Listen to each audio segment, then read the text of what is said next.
Vijayakanth sir தலைவராக இருக்கும்போது தென்னிந்திய நடிகர் சங்கத்தோட தலைவராக இருக்கும்போது தான் நான் நடிகர் சங்கத்தில் மெம்பர் ஆனேன்.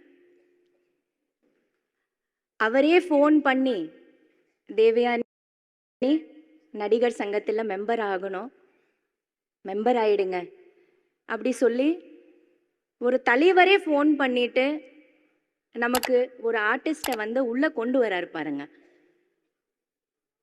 எவ்வளோ பெரிய விஷயம் அது, எவ்வளோ நல்லா இருந்தது நடிகர் சங்கம் அவர் ஒரு தலைவராக இருக்கும்போது.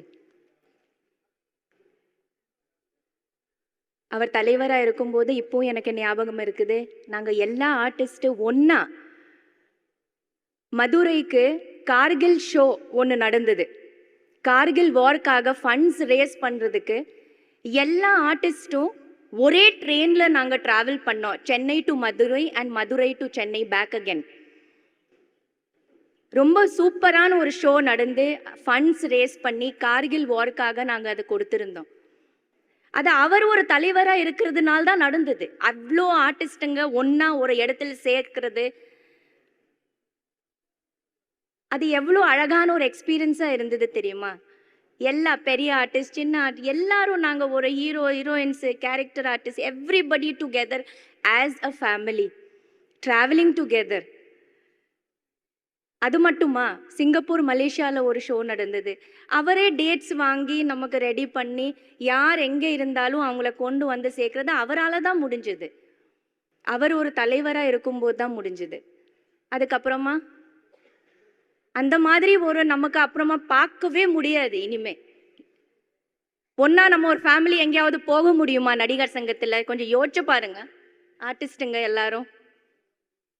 இனிமே இது முடியுமா? சேர்க்க முடியுமா எல்லாரையும் ஒரே இடத்துல? இனிமே அந்த மாதிரி ஒரு ஷோ சேர்த்து ஒரு ஃபேமிலியாக நம்மளால் ட்ராவல் பண்ண முடியுமா? ஒரு கேள்விக்குறியாக தான் இருக்குது. அவர் இருக்கிறதுனால தான் முடிஞ்சது. ஏன்னா அவர் அவ்வளோ இயல்பான ஒரு பர்சன், ரொம்ப சிம்பிளான ஒரு பர்சனாக தான் நான் பார்த்துருக்கேன். அவரோட சொந்த கம்பெனியில் கேப்டன் சின்னை கிரியேஷன்ஸில் 2 ஃபில்ம்ஸ் பண்ணுறது பாகியம் எனக்கு கிடைச்சிது. அவரோட சொந்த பட ப்ரொடக்ஷனில் ஃபஸ்ட்டு வல்லரசுன்னு ஒரு ஃபில்ம் அவர் ஹீரோயின் நான் நடித்தேன். ரொம்ப பெரிய ஹிட் ஆச்சு ஃபில்மு. 2வது அவரோட பையன் சண்முக பாண்டியன் இன்ட்ரடியூஸ் பண்ணும்போது சகாப்தம்னு ஒரு படம் பண்ணும்போது, தேவயானி இதில் ஒரு சின்ன ரோல் இருக்குது, பண்ணி கொடுங்க, என்னோட பையனை இன்ட்ரடியூஸ் பண்ணுறேன் அப்படி சொல்லி அவரே பேசி சரி சார் நான் பண்ணுறேன் அப்படி சொல்லிட்டு அவ்வளோ இயல்பான எவ்வளோ சிம்பிளான ஒரு குணம் அவருக்கு. லொக்கேஷனில் first with makeup with costume யார் இருக்கிறான்னு பார்த்தா விஜயகாந்த் சார் தான் இருப்பார் எப்போவுமே ஃபஸ்ட் ஆன் த செட்ஸ். நான் 2 டைமும் பார்த்துருக்கேன். அவ்வளோ ஹம்பிளான ஒரு ஹியூமன் பீயிங், அவ்வளோ சிம்பிளான ஒரு பர்சன். அவரோட கம்பெனியில் எவ்வளோ நல்ல ட்ரீட்மெண்ட்டு எங்களுக்கு ஆஸ் அன் ஆர்டிஸ்ட். ஏன்னா அவர் ஒரு ஹீரோ, அவர் ஒரு ஆர்டிஸ்ட் இருக்கிறதுனால அவருக்கு ஆர்டிஸ்ட்டுங்களோட இது தெரியும். அவ்வளோ அழகாக எங்களெல்லாம் மெயின்டைன் பண்ணி சாப்பாடிலிருந்து அந்த எல்லாமே ட்ரீட்மெண்ட் அவ்வளோ பியூட்டிஃபுல்லாக இருந்தது.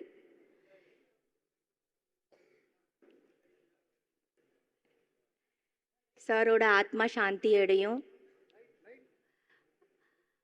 அவர் எப்போவுமே நம்ம எல்லாரோட மனசில் இருப்பார், கண்டிப்பாக இருந்துட்டு தான் இருப்பார். அந்த இடம் யாராலையும் எடுக்க முடியாது. அந்த அளவுக்கு ஒரு இடத்த அவர் ரெடி பண்ணிட்டு போயிட்டார். ஸோ அவரோட ஃபேமிலிக்கும், அவங்களோட மிஸ்ஸஸ்க்கு, அவங்களோட 2 பசங்களுக்கும், எல்லாருக்கும், அந்த ஃபேமிலியில் அவரோட fans and party members and everybody இந்த தைரியம் கொடுக்கணும். And I wish their 2 sons all the best. நல்லா இருக்கணும். And thank you so much. Thank you Vijayakanth sir for everything. Thank you. சீக்கிரமாக நடிகர் சங்கத்தை பில்டிங் ரெடி பண்ணுங்க. அப்படி தான் விஜயகாந்த் சார் பார்த்துட்டு சொல்கிற மாதிரி தான் இருக்குது. சீக்கிரமாக ரெடி பண்ணி நம்ம எல்லாரும் உள்ளே போய் அதை பார்க்கணுன்னு அவர் சொல்கிற மாதிரி தான் தெரியுது. சீக்கிரமாக ரெடி பண்ணுங்க, ஒரு ஃபேமிலியாக உள்ளே போகலாம். Okay, thank you.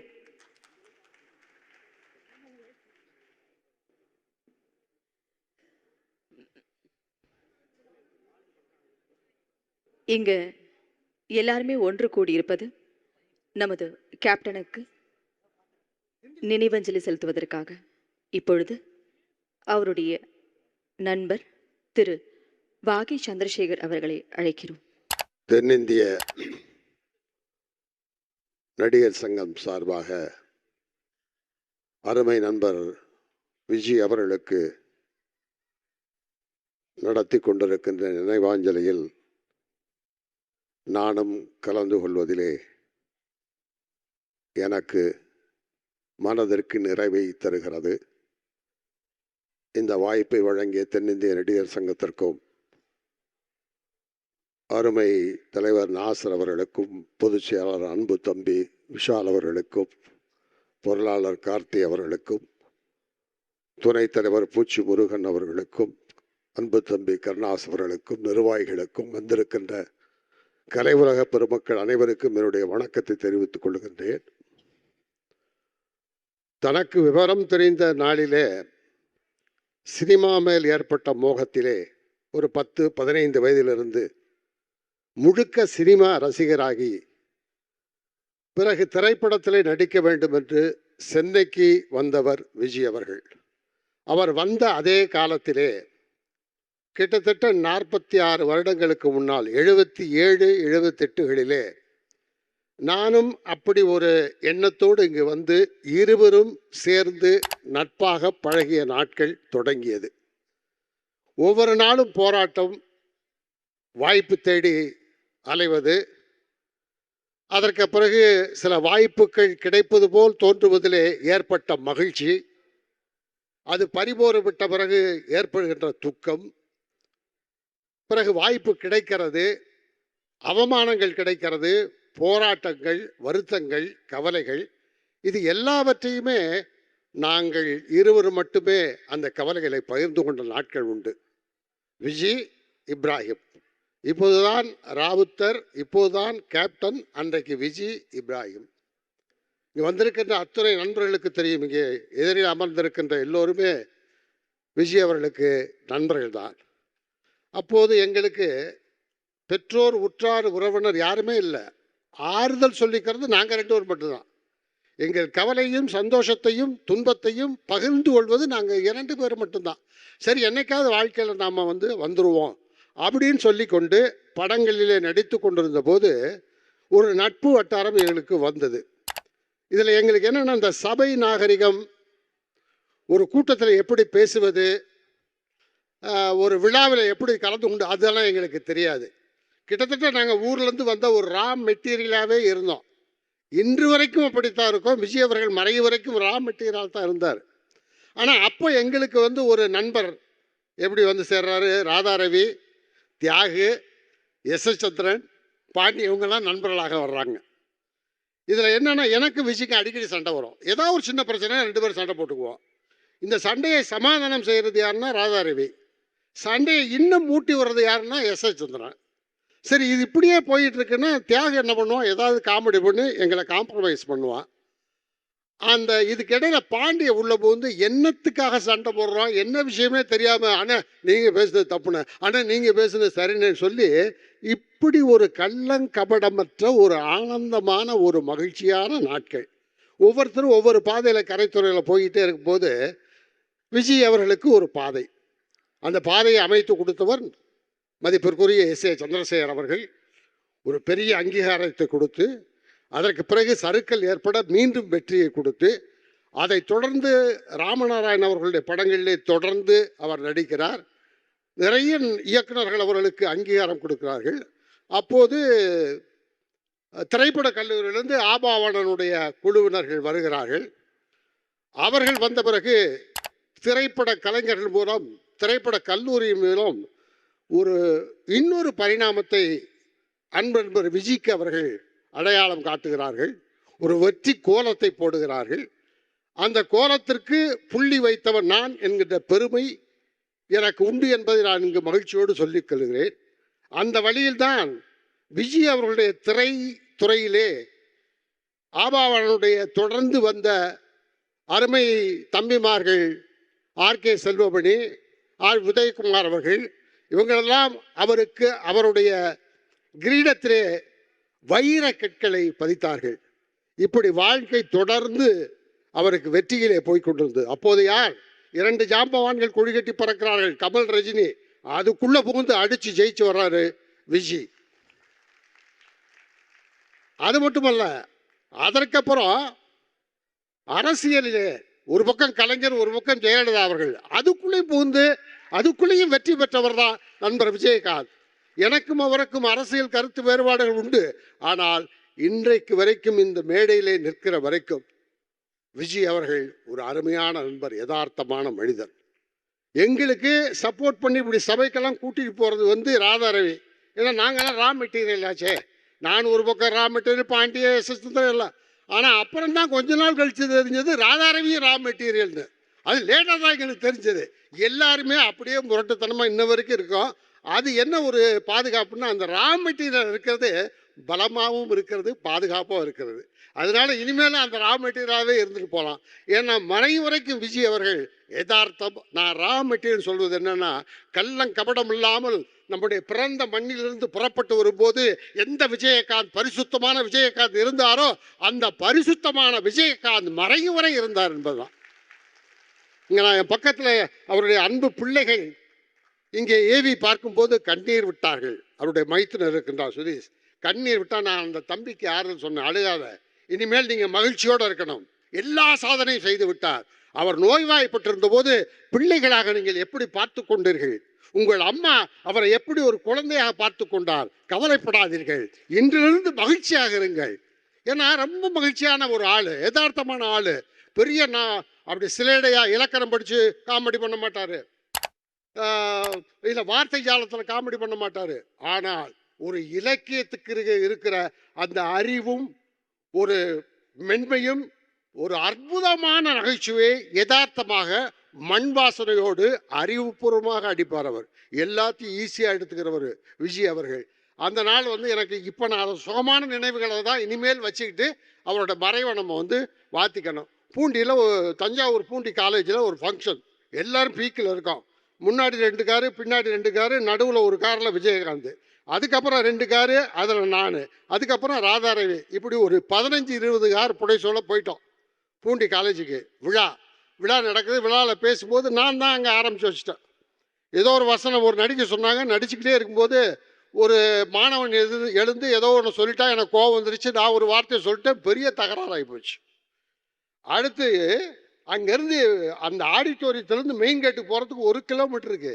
எப்படி போகிறது? ஸ்டூடெண்ட்ஸ்லாம் ஏறி குதிக்கிறாங்க, கையில் ஆயுதங்களோடு வர்றாங்க. எப்படி நம்ம ஸ்டூடெண்ட்டை சொல்லலாம் அப்படின்னு என்ன செய்யறதுன்னு தெரியல.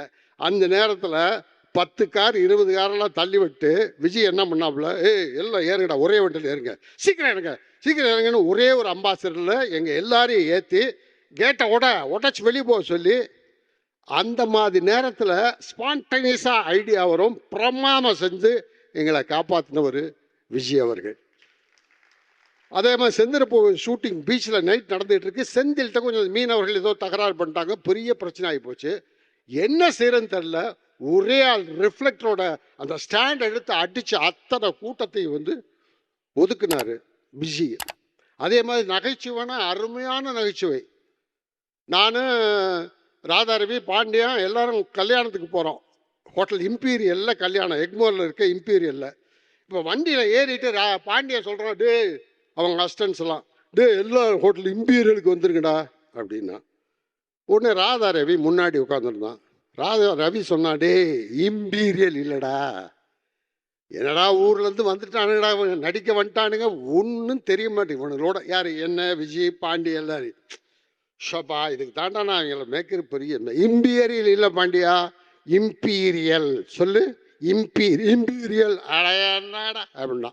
பின்னாடி செட்டில் பாண்டியன், நான், இந்த பக்கம் விஜய். நான் அப்படி கேஷுவலாக திரும்பி பார்த்தா விஜய் இல்லை. நான் சொன்னேன், தம்பி இங்கே மாட்டியாச்சு, ஒரு ஆள் மாட்டிக்கிட்டாப்ல அப்படின்னு.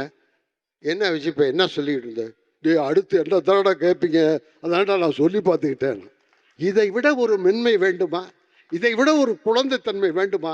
இதையெல்லாம் நினைச்சிட்டு சந்தோஷப்படுவான். சாதிச்சிட்டாரு, பொது வாழ்க்கையில் சாதிச்சிட்டாரு, திரைத்துறையில் சாதிச்சிட்டாரு, அரசியலில் சாதிச்சிட்டாரு.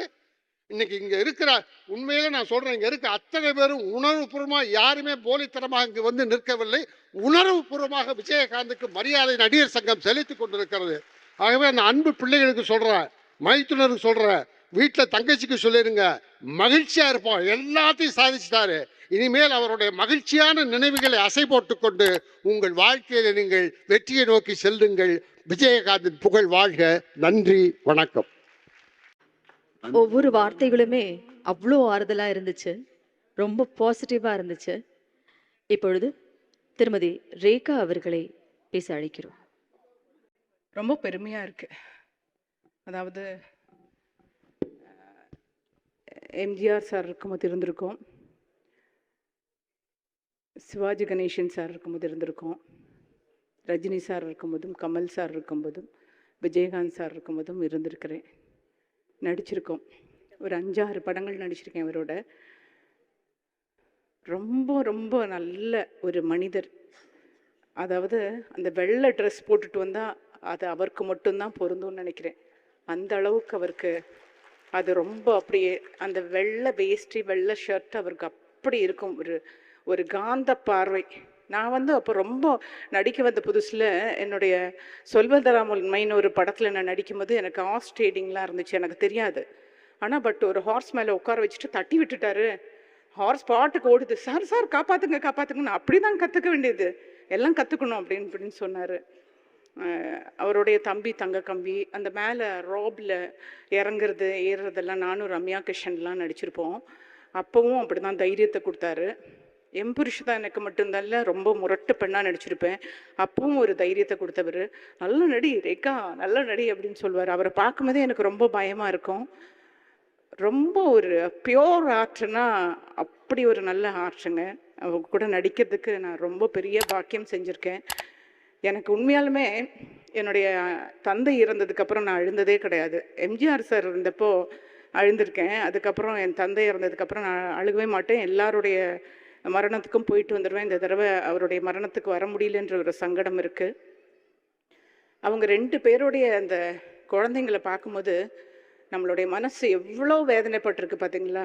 அரசியலில் ஜெயிச்சிட்டாரு, நடிகனாக ஜெயிச்சிட்டாரு, நடிகர் சங்கத்தை ஜெயிக்க வச்சுட்டாரு.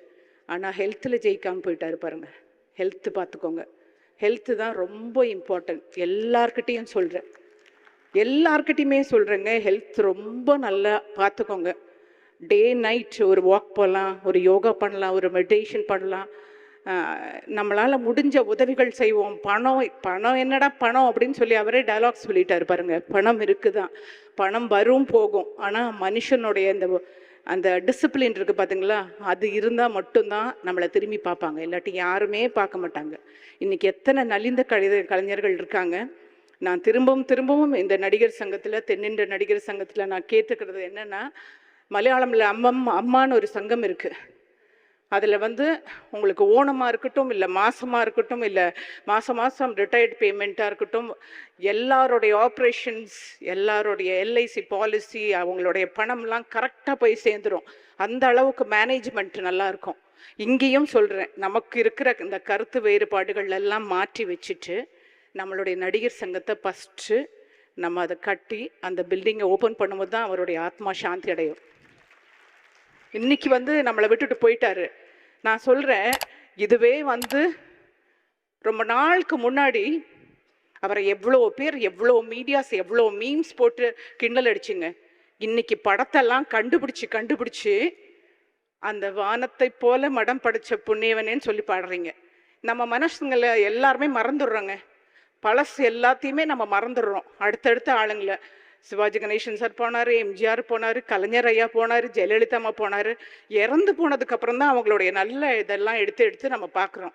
இருக்கும்போதே தலையில் தூக்கி வச்சு கொண்டாடுங்க, இருக்கும்போதே கொண்டாடுங்க. நம்ம அப்பா அம்மாவையும் சேர்த்து தான் சொல்கிறேன், இருக்கும்போதே தலையில் தூக்கி வச்சு கொண்டாடுங்க. சீக்கிரமாக நடிகர் சங்கத்தை உண்டாக்குங்க. அவருடைய பேர் கண்டிப்பாக நடிகர் சங்கத்தில் வைக்குவாருன்ற நம்பிக்கை இருக்குது. என்னுடைய கோரிக்கையை திரு நாசர் அவர்களும், திரு விஷால் அவர்களும், கார்த்திக் அவர்களும் செய்வார்கள்ன்ற நம்பிக்கை இருக்குது. நிறைய உள்ள வேதனைகள் இருக்குது எனக்கு அதில். ஏன்னா நிறைய 2ஆக பிரிஞ்சு போனதுக்கப்புறம் எவ்வளோ எலெக்ஷன், எவ்வளோ நாள், அதுக்கப்புறம் கொரோனா வந்துச்சு, ஃப்ளட் வந்துச்சு, நிறைய கஷ்டப்பட்டுட்டோம். இந்த மாதிரி ஒரு லீடர், இந்த மாதிரி ஒரு கேப்டன்ஷிப் இருந்துச்சுன்னா நமக்கு எவ்வளோ ஒரு தைரியம் இருந்துச்சு. இனிமேல் யாருங்க இருக்காங்க? இப்போ எல்லாருக்குமே நம்மளே இறந்து போனால் கூட 4 8 பேர் பார்க்கறதுக்கு யாருமே இருக்க மாட்டாங்க. அவருடைய கூட்டத்தை பாருங்க. இன்னைக்கும் வந்து ஆராதனை பண்ணி பூ போட்டு அவருக்கு மெழுகுத்திரி கொளுத்திட்டு போகிறாங்க. இன்றைக்கும் எத்தனை பேருக்கு பிரியாணி போடுறாங்க அந்த குழந்தைங்க. சம்பாதிக்கிறது பெருசு இல்லைங்க, கொடுத்து பழகுங்க, கொடுத்து பழகுங்க, கொடுத்து பழகுங்க. அதே மாதிரி ஹெல்த் பார்த்துக்கோங்க. அது மட்டும்தான் என்னுடைய நடிகர் சங்கமாக இருக்கிறனால சொல்கிறேன். நலிந்த கலைஞர்கள் அப்படியே நடந்து வயசானவங்க இப்படி போகும்போது மனசுக்கு ரொம்ப கவலையாக இருக்குது. எல்லாரும் ரொம்ப ஹெல்த்தாக இருக்கணும். ஹெல்த்தியாக இருந்தால் மட்டும்தான் ஹெல்த் இஸ் வெல்த் அப்படின்னு சொல்லுவாங்க. ஹெல்த் இல்லைன்னா அவங்களை அப்படியே கருவேப்பிலை மாதிரி தூக்கி போட்டுருவாங்க. ஹீரோயின்ஸாக இருந்தாலும் தான் சொல்கிறேன். அப்புறம் யாரும் வரலையேன்றத குத்தத்தை சொல்லி காமிச்சிட்டே இருக்கீங்கல்ல, அந்த சொல்கிற நேரத்துக்கு ஒரு 5 நிமிஷம் ப்ரே பண்ணலாம். யாரும் வராதவங்களை பற்றி ஏன் நினைக்கிறீங்க? வராதவங்க வீட்டுக்குள்ளே இருந்து எப்படி அழுகிறாங்களோ, அவர் மேலே எவ்வளோ மரியாதை வச்சுருக்காங்கன்னு யாருக்கு தெரியும்? வந்தவங்களை பார்த்து ரதா ரவி அண்ணா வந்து ஒரு தடவை சொன்னார், நம்ம ஒரு கல்யாணத்துக்கு போனால் கூட அந்த கல்யாணத்தில் வந்து வாங்க வாங்க எப்படி இருக்கீங்க அப்படின்னு சொல்லுவாங்களாம். அதுக்கப்புறம் என்ன வீட்டில் யாரும் வரலையா?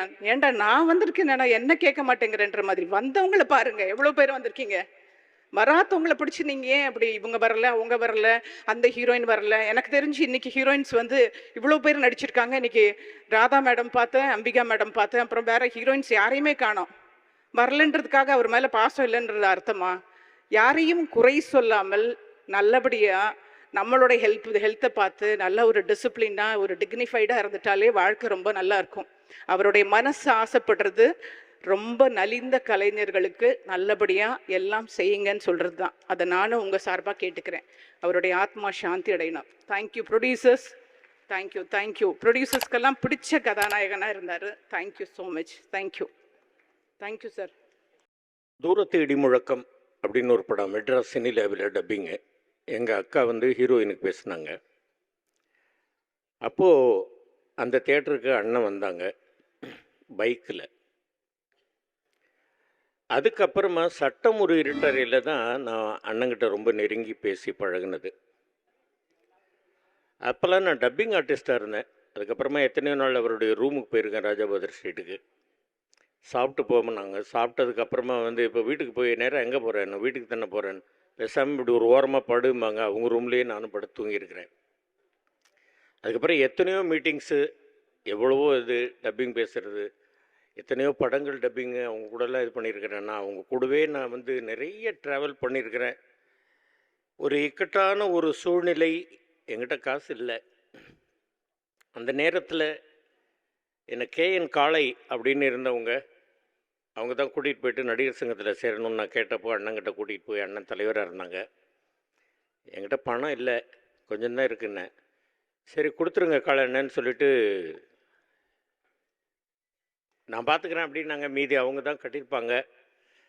இது இருக்குது அண்ணன் கையெழுத்து போட்டு கொடுத்த கார்டு. இன்றைக்கி வரைக்கும் நான் இதை பொக்கிஷமாக நான் பாக்கெட்டில் வச்சுக்கிட்டே இருக்கிறேன்.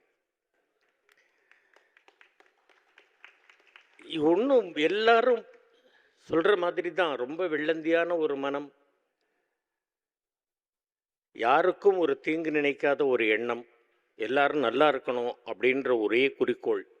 இவ்வளவுதான், வேறு ஒன்றும் எனக்கு அண்ணனை பற்றி சொல்கிறது தெரியல. சாப்பாடு நான் எல்லா ஃபங்க்ஷன்லேயும் சொல்கிற மாதிரி அவர் எனக்கு அண்ணன் மட்டும் இல்லை, என்னை சாப்பிட வைத்து அழகு பார்த்த தாய் அப்படின்னு நான் சொல்கிறேன். அம்மா அப்படின்னு தான் சொல்லுவேன் நான் அவரை. 4 லைன் அது மட்டும் நான் சொல்கிறேன் அண்ணனை பற்றி. பழைய பாட்டு தான். எவ்வளவோ பேசணும் அப்படின்னு தோணலை, என்ன சொல்கிறதுன்னு தெரியல. மனிதன் என்பவன் தெய்வமாகலாம், வாரி வாரி வழங்கும் போது வள்ளலாகலாம், வாழை போல தன்னை தந்து தியாகி ஆகலாம், உருகி ஓடும் மெழுகு போல ஒளியை வீசலாம். இவை அத்தனையும் சேர்ந்திருந்தால் ஒரு மனிதன் என் அண்ணன் கேப்டன் விஜயகாந்த் ஆகலாம். நன்றி, வணக்கம். இப்பொழுது திரு SV சேகர் அவர்களை அழைக்கிறோம். எல்லாருக்கும் வணக்கம். திரு விஜயகாந்த் அவர்களை சுமார் 40 வருஷமாக எனக்கு பழக்கம். ஒரு சினிமாவில் இவ்வளோ ஆனஸ்டாக இருக்கக்கூடிய வெகு சிலரில் விஜயகாந்த் அவர்கள். நான் நிறையா என்னுடைய பேட்டியில் சொல்லுவேன், கால் ஷீட் கொடுக்குறதுல சிவகுமார் மாதிரி நான் இருக்கணும்னு ஆசைப்பட்றேன். ஃப்ரெண்ட்ஷிப்பில் வந்து ஜெய்சங்கர் மாதிரி இருக்கணும்னு ஆசைப்பட்றேன்னு சொல்லுவேன். ஆனால் அதே போல் விஜயகாந்த் பொறுத்த வரைக்கும் நாங்களாம் விஜயின்னு தான் கூப்பிடுவோம். அரசியலில் நானும் 2006 2 பேரும் ஒன்றா தான் எம்எல்ஏவாக போய் அசெம்பிளியில் உட்காந்தோம். அரசியலுக்கு இவ்வளோ நல்லவராக இருக்கக்கூடாதுங்கிறதுக்கு விஜயகாந்த் ஒரு உதாரணம். தைரியசாலிங்கிறது எப்படின்னா, ஆட்சி இல்லாத பொழுது கலைஞருக்கு மிகப்பெரிய விழா எடுத்து ஆட்சிக்கு நம்ம மேலே ஒரு கோபம் வரும்னு தெரிஞ்சால் கூட அதை பற்றி கவலைப்படாமல் விழா எடுத்து காமித்தவர் விஜயகாந்த். அது வந்து தனக்கு பிடிச்சதா செய்யணுமா செஞ்சு காமிச்சவர் விஜயகாந்த். ஒரு நாளைக்கு சுமார் 100 இல்லை 200 பேர் குறைஞ்சபட்சம் சாப்பிடுவாங்க. அவர் இத்தனை நாள் போட்ட சாப்பாடு அவங்களுடைய சந்ததி எல்லாரையுமே வாழ்க்கையில் மிக சிறப்பாக காப்பாற்று. சினிமாவில் பேர் புகழ் விஜயகாந்துக்கும் சரி, சிவாஜி, எம்ஜிஆர் யாருக்குமே இறப்பு கிடையாது. சினிமாவில் நடிக்கிறவங்க யாருக்கும் இறப்பு கிடையாது. ஏனென்றால் அவர்கள் வீட்டு தொலைக்காட்சியில் போனால் வாழ்ந்து கொண்டிருப்பார்கள், சினிமா தேட்டரில் போனால் வாழ்ந்து கொண்டிருப்பார்கள். எல்லாருக்குமே அது ஒரு பெரிய கிஃப்ட். நம்மை விட திறமைசாலியான இயக்குனர்கள் இருந்தால் கூட அவர்கள் முகம் கேமராவில் இல்லாத போது அவர்கள் முகத்தை மறக்கக்கூடிய வாய்ப்பு உண்டு. இன்றைக்கும் தியாகராஜ பாகவதர் முகத்தை மறக்க முடியாது. ஏன்னா அது அந்த தொடர்ச்சி. அப்படிப்பட்ட ஒரு கலைஞன். எல்லாத்தையும் தாண்டி ஒரு விஷயம் விஜயகாந்த் கிட்ட என்னன்னு சொன்னால், ஒரு கஷ்டம் அப்படின்னா, ஒரு நாடக நடிகராக இருந்தாலும் சரி, நம்ம ஸ்டேட்டஸ் தான் இருக்காருன்னு பார்க்காம உடனே உதவி செய்கிற குணம் எம்ஜிஆருக்கு பிறகு நான் கேப்டன் விஜயகாந்த் கிட்ட தான் நான் அதை பார்த்தேன். இந்த கேப்டன்கிற அடைமொழி இனிமேல் தமிழ் சினிமா இருக்கிற வரைக்கும் வேறு யாருக்குமே அது வைக்க முடியாத அளவுக்கு அந்த இடத்தை விஜயகாந்த் வந்து ஃபிக்ஸ் பண்ணிட்டார். ஏன்னா அந்த ரசிகர் மன்றம் மாறும்பொழுது அந்த அடைமொழியோடு சேர்த்து மாறிக்கிட்டே வரும், ஜென்ரேஷன் மாறும்போது. ஆனால் விஜயகாந்துக்கு அப்படி அல்ல. அவர் தன்னுடைய அது வந்து ஃபைட்டு பண்ணணுன்னா அவருக்கு ஷோல்டர் இறங்கிடும். அந்த ஷோல்டர் அப்படி திருப்பி பண்ணிக்கிட்டு பண்ணும்போது அதனால் அட்ஜஸ்ட் பண்ணி காலாலேயே கிக் பண்ணுற விஷயத்தை எடுத்துகிட்டு அது பாட்டுக்கு பண்ண ஆரம்பிச்சவர் அவர். அது ஒரு பெரிய விஷயம். சாதாரணமான ஒரு விஷயம். சினிமாவில் நல்லவர்கள் நல்லவைகள் அப்படின்னு எடுத்து பார்க்கும்போது அந்த லிஸ்ட்டில் விஜயகாந்த் என்றைக்குமே அந்த ஃபஸ்ட்டு இடத்துல இருப்பார். இன்றைக்கி நடிகர் சங்கம் சிறப்பாக இயங்கிக் கொண்டிருக்கின்றன. இந்த நடிகர் சங்கத்தினுடைய கடனை அடைத்தவர் விஜயகாந்த் அவர்கள் தான். ஃபஸ்ட்டு கேப்டன் விஜயகாந்த் அவர். இன்றைக்கி அந்த நிலம் மீட்கப்பட்டு அடுத்த செட் ஆஃப் யங்ஸ்டர்ஸ் வந்திருக்காங்க, பண்ணுறாங்க, சிறப்பாக பண்ணுவாங்கன்னா அதுக்கு விஜயகாந்த் அவர்களுடைய ஆசீர்வாதம் என்றைக்குமே உண்டு. ஒருத்தர் இறந்து போன பிறகு அவரை பற்றி இவ்வளோ பேசும் பொழுது இந்த மாதிரி ஹாலெல்லாம் இவ்வளோ தூரம் ஃபுல்லாகுதுன்னாக்கா அதுக்கு வந்து ஒரு 300 ரூபா பிரியாணி இதெல்லாம் வாங்கி கொடுத்தா கூட வரத்துக்கு ஆள் இல்லாத காலகட்டத்தில் ஒரு கேப்டன் விஜயகாந்துங்கிற பேருக்காக எந்த விளம்பரமும் கிடையாது பேப்பரில். இன்றைக்கி இவ்வளோ பேர் இருக்காங்கன்னா அது கேப்டன் விஜயகாந்துங்கிற பேர் தான். அதுதான் லைஃப்பில் நம்ம சேர்த்து வைக்கணும். சொத்து கித்து இதெல்லாம் அப்புறம். அதுக்கு பிறகு அந்த நல்ல பெயர் இருக்குல்ல, அது இறந்த பிறகு இல்லை இவர் வேறு மாதிரின்னு சொல்கிறது. இன்றைக்கி விஜயகாந்தை பற்றி இங்கேன்னு இல்லை, எந்த இடத்துல வேணாம், தமிழ்நாட்டில் எந்த கோடியிலே இருக்கட்டும், உலகத்தில் தமிழர்கள் எங்கே இருக்காங்களோ அங்கே இருக்கட்டும், ரெண்டாவது வித்தியாசமான ஒப்பீனியனே வராத ஒரு நடிகர் என்றால் அது கேப்டன் விஜயகாந்த். நல்லவர்ப்பா அவர், என்னப்பா நல்லவர்ப்பா, அவ்வளோ நல்லவர்ப்பா அப்படி என்று அன்றைக்கி அந்த வந்த கூட்டமெல்லாம் சாதாரணமான கூட்டம் இல்லை. அந்த கூட்டத்தினுடைய அந்த ஒரு வேதனை இதெல்லாம் இன்றைக்கி வந்து நடிகர் சங்கம் இவ்வளவு சிறப்பாக இந்த நினைவஞ்சலியை பண்ணியிருக்காங்க. இந்த நினைவஞ்சலி முழுக்க எல்லாரும் பேசணும்னு ஆரம்பித்தா இதுவே 1 வருஷம் போகும் போல் இருக்குது. இங்கே சைடில் அத்தனை பேர் இருக்காங்க. இருந்தாலும் விஜயகாந்த் அவருடைய ஆத்மா சாந்தி அடையும். விஜயகாந்த் செய்த அனைத்து நல்ல காரியங்களுக்கும் அவருக்கு சொர்க்கத்தில் ஒரு இடம் உண்டு. அது வந்து என்றைக்கும் உண்டு. அவர் வந்து அவருடைய ஆத்மா சாந்தி அடையும். அவர் குடும்பத்தாருக்கு என்னுடைய மனமார்ந்த அனுதாபங்களை தெரிவித்துள்ளோம். என்ன சொன்னாலும் ஃபிசிக்கலாக நம்மக்கிட்ட இல்லாத ஒருத்தரை நம்ம திருப்பி கொடுக்க முடியாது. ஆனால் இந்த நல்ல நினைவுகள் அந்த குடும்பத்தை மிக சிறப்பாக வாழ வைக்கும் என இறைவனை வேண்டிக் கொள்கிறேன். நன்றி, வணக்கம், ஜெய்ஹிந்த்.